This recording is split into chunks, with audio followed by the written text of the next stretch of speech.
Bismillahirrahmanirrahim. Teman-teman yang ikuti acara kita ini, saya ingin berbagi teman-teman sekalian. Apa yang menjamin sekarang saya dan Anda? Saya mungkin di ruangan ini, Anda mungkin di tempat Anda masing-masing. Seseorang di antara kita tiba-tiba melihat malaikat maut. Dan itu pasti terjadi. Tidak mungkin tidak. Anda tidak akan mungkin bisa luput dari itu. Dan itu hanya Anda yang menyaksikannya. Anda kalau ketik di YouTube kematian tiba-tiba, banyak sekali cuplikan. Ya, hanya untuk ambil pelajaran saja. Ada orang lagi ngobrol sama teman yang tiba-tiba jatuh. Ada orang yang lagi mabuk-mabukan nyanyi-nyanyi jatuh. Ada juga orang yang lagi ceramah meninggal. Orang baik, orang jahat semua akan mati. Bahkan orang nabi-nabi pun sudah meninggal. Dan pada saat itu teman-teman, kita udah nggak bisa buat apa-apa. Pada saat malaikat maut itu datang, kita tidak bisa buat apa-apa. Yang ada cuma penarikan ruh. Apa kata Nabi SAW? Kalau orang beriman akan melalui kematian, maka akan datang kepadanya 3 sosok malaikat. 1 malaikat maut di ubun-ubun kepalanya, 2 malaikat kasih sayang di kiri kanannya, membawa kain kafan dari surga. Kemudian malaikat maut akan mengatakan, hai jiwa yang baik, keluarlah kepada rahmat dan karunia Tuhanmu. Maka ruh itu keluar dengan sangat cepat seperti air dari mulut kendi. Belum sesaat keluar, dipegang oleh malaikat rahmah kasih sayang tadi, lalu dibungkus dengan kafan dari surga, lalu dibawa ke langit. Menembus 7 lapis langit, menghadap kepada Allah subhanahu wa ta'ala. Ya. Kemudian, setiap malaikat yang dilewati oleh ruh tersebut bertanya kepada malaikat yang membawanya, siapa ini? Ruh siapa ini? Karena mengeluarkan bau lebih wangi dari kasturi. Dari bau kasturi, semoga kita insya Allah termasuk itu. Maka malaikat rahmah mengatakan, Fulan bin Fulan. Namanya yang paling baik di dunia. Ini penyampaian Nabi SAW, bukan penyampaian saya. Ya, ini wahyu yang diberikan bocorannya kepada kita. Bagaimana prosesi orang kalau meninggal itu. Maka malaikat-malaikat mengatakan, semoga Allah membiarkan ruhnya lewat di sisi kami, karena wanginya. Lalu terdengarlah suara dari langit mengatakan, catatkan hambaku dia termasuk penghuni surga. Kembalikan dari dunia, karena di sana saya ciptakan, di sana pula saya akan bangkitkan. Maka dikembalikan ruhnya bersamaan dengan jasadnya diantar oleh para kerabatnya atau tetangga-tetangganya. Pas tiba di kuburan dimasukkan, kata Nabi SAW, 3 langkah mereka pulang, dia masih bisa mendengarkan suara sendalnya. Kemudian, ya, datanglah 2 malaikat, Munkar dan Nakir, mendudukkannya lalu menanyakan, siapa Tuhanmu, siapa Nabimu, apa kitabmu. Mungkin Anda sudah sering dengar cerita orang-orang tua kita dan guru-guru ngaji kita waktu kecil masalah ini ya. Dan ini benar terjadi. Nabi SAW sampaikan dalam hadis sahih. Lalu menanyakan kepadanya, siapa Tuhanmu, siapa Nabimu, apa kitabmu. Kalau dia orang beriman, kata Nabi SAW, maka dia masuk dalam firman Allah, yuthabbitullahu alladhina amanu bil qawli tsabit fil hayatid dunya wa fil akhirah. Allah akan menetapkan di lisan orang-orang beriman untuk bisa menjawab. Selama di dunia, kenapa kau sholat, kenapa kau puasa, kenapa kau gini. Dia punya jawaban, ada dalilnya. Ya, dan di akhirat, maksudnya di alam barzah, di kuburan, dia akan bisa menjawab pertanyaan malaikat tersebut. Setelah dia jawab, Tuhanku Allah, Nabiku Muhammad, kitab Al-Quran, maka dibukakan baginya pintu neraka.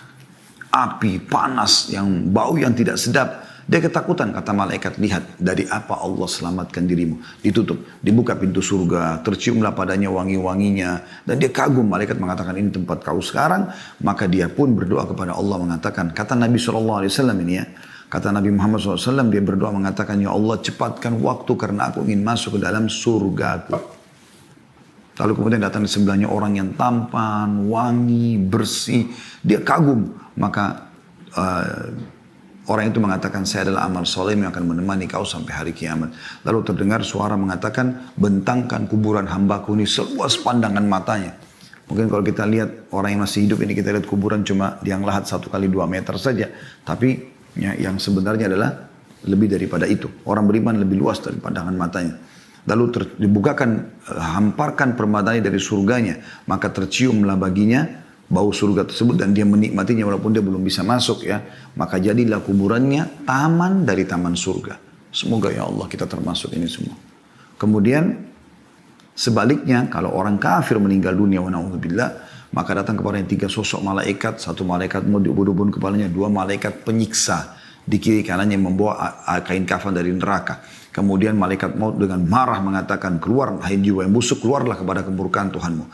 Maka ruhnya berantakan di tubuhnya, tidak mau keluar. Lalu malaikat maut mencabut, menarik dengan keras, kata Nabi SAW, sampai roh itu tercabut, ibaratnya seperti bulu domba yang dibasahkan, dililitkan di pohon berduri, kemudian ditarik dengan keras. Bagaimana berantakannya bulu itu, seperti itulah ruhnya. Belum sesaat keluar, maka malaikat pun membungkusnya dengan kain kafan dari neraka. Baru naik ke atas langit, belum buka pintu langit pertama, masih baru mau meminta izin malaikat yang membawanya. Malaikat atas langit mengatakan, siapa orang ini? Ya, karena keluar bau yang lebih busuk daripada bau bangkai, kata Nabi SAW.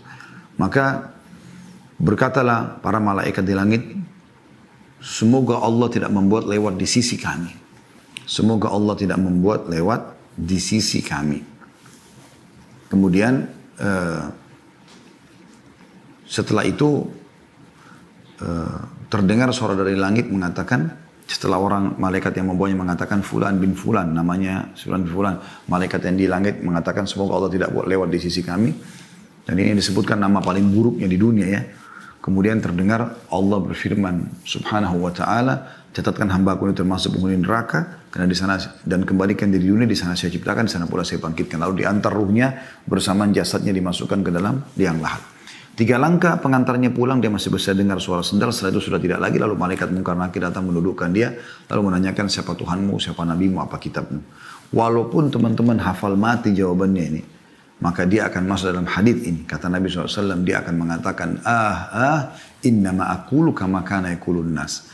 Saya nggak tahu, saya cuma ikut-ikut dulu orang bilang apa. Gitu.